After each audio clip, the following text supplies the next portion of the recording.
Now, most people wait until graduation or they wait until they pass their big exam and then they panic because they haven't properly prepared. But you're not going to do that because you have clicked on this video and we're going to talk about all the things you need for preparation. Hi, I'm Dom, the BCBA mom, and welcome back to my channel. Now, if you clicked on this video, that means you are an RBT who is this close to leveling up to the life of a BCBA. First of all, congratulations.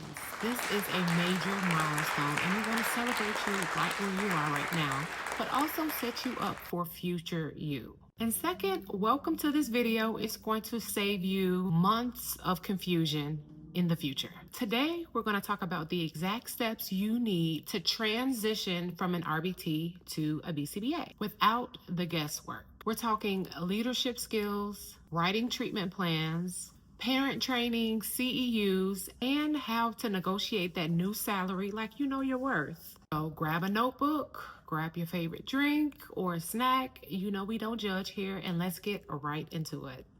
Okay, so you are an RBT preparing for that BCBA era. What should you be doing right now? Now, most people wait until graduation or they wait until they pass their big exam and then they panic because they haven't properly prepared, but you're not going to do that. So the first thing you should be doing is acting like a BCBA in training. Now, I'm not saying work out of your scope of competence, but move as if you're already a BCBA. This means asking those questions. Why did the BCBA choose this goal? What is the function of that target behavior? Why did we use this intervention instead of all of the other 10 interventions that we could have used? Start thinking like the BCBA now because you are going to be making those decisions in the future. Next, you want to start building your professional identity. As you transition out of RBT land into BCBA land, you will have a lot more responsibilities as a professional. You are held to a higher standard, so start acting like that right now. That means work on your communication skills, confident communication, writing objective session notes and turning them in on time, leading with short check-ins with your team. You guys, how did that go? How did you feel? What can I do? Give me some feedback.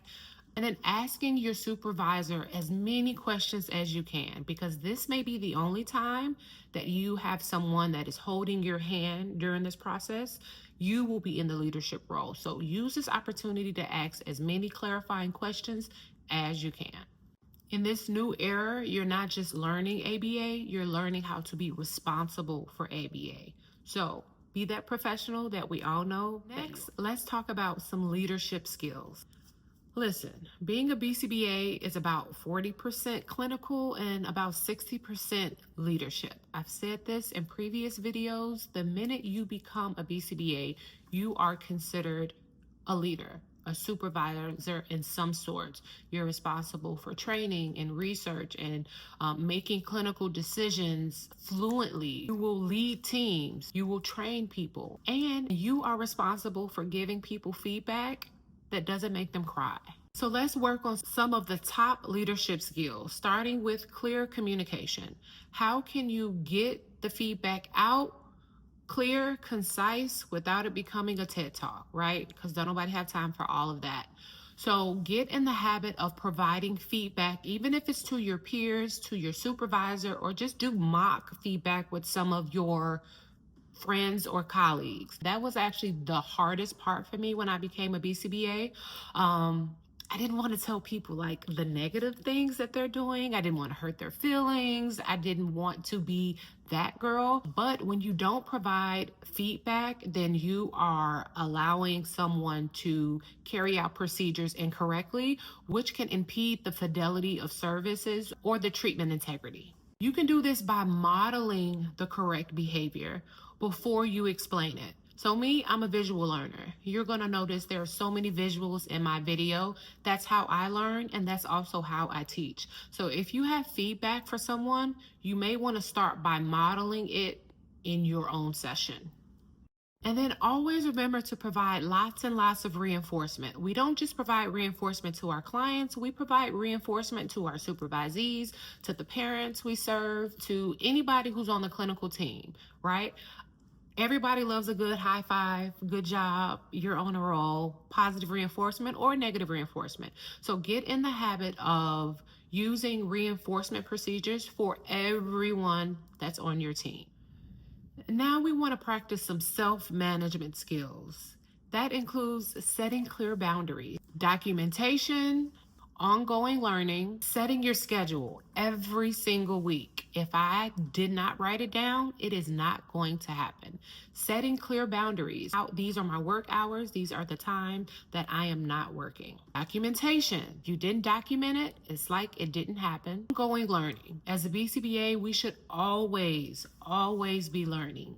Even if it's either through CEUs or learning through lived experiences or learning through cultural responsiveness and cultural humility. We should always be in a place of learning. That is all part of leadership.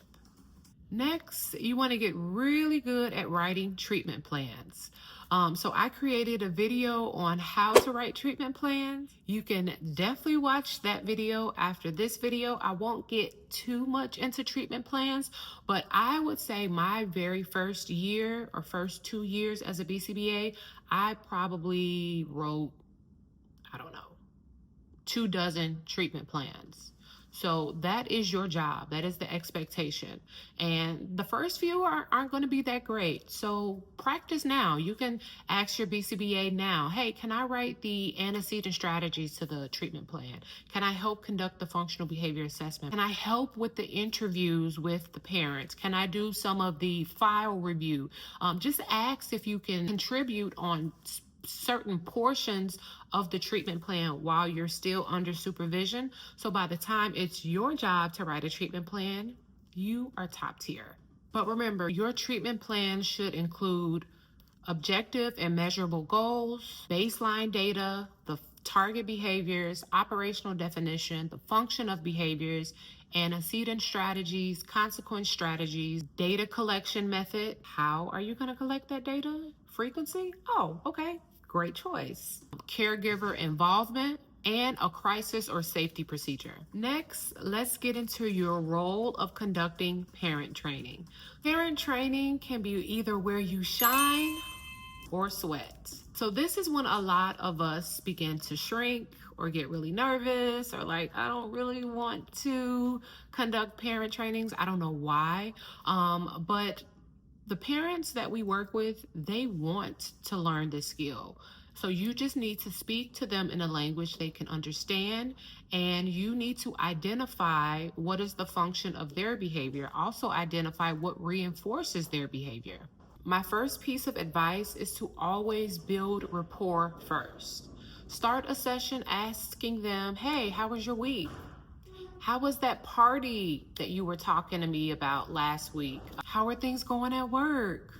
How are the other kids? People typically open up to you when they feel heard and their life outside of ABA is also validated. Also with parent training, you want to keep it simple. They're not in grad school. So this is not a relay race of ABA jargon. Whatever it is that you need to tell them, make sure you're telling them in a language that they will understand. Hey, I'm back to talk about behavior terms in language that you will understand. I don't know if you know this, but many of our trips to the nail salon are on schedules of reinforcement. And let me explain how. Some of us may be on a fixed interval schedule of reinforcement. That means every 2 weeks, no matter what your nails look like. You can practice this now. Have a list of ABA jargon and then also have a list of words that you can substitute when you're engaging in parent training. So instead of saying reinforcement, maybe say reward. Also, you want to provide lots and lots of reinforcement to the parent's behavior. If they did something that you asked them to do, I really appreciate that. How did that go? Ask them for feedback.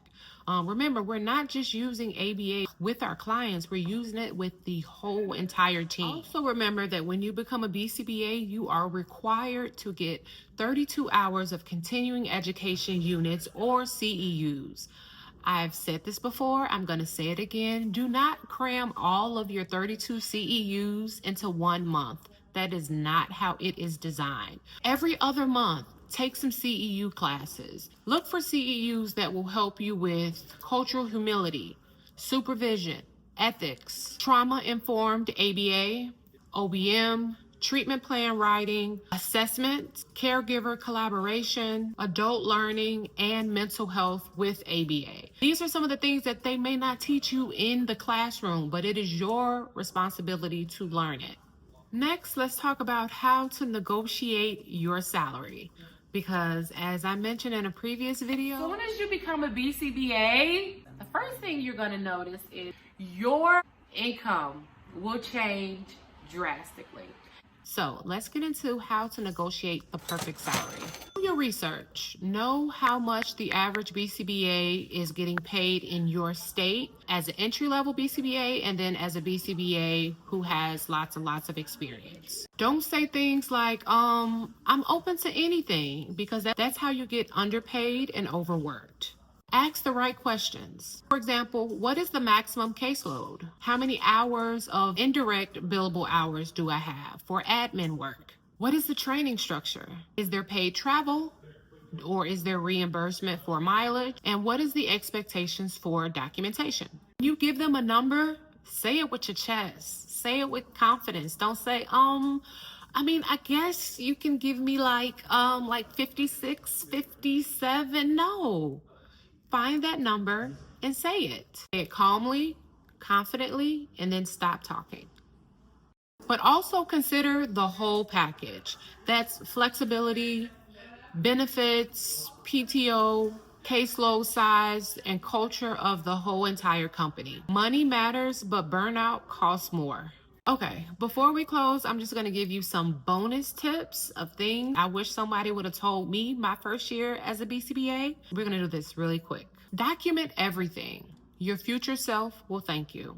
And save all of your documents for at least 7 years. Build good relationships with the parents, the teachers, the caregivers, the DSPs, the RBTs, the doctors, anybody that is on your clinical team. Build a great relationship and rapport with them, because if they are not following out your treatment plan,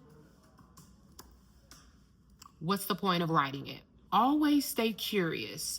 CEUs are not just a requirement, but it should keep you sharp with your skill set. Keep your boundaries. Set them early and stick to them. And if you decide to adjust your boundaries, that is your choice. Find a BCBA mentor or community. This will help your journey run a lot smoother.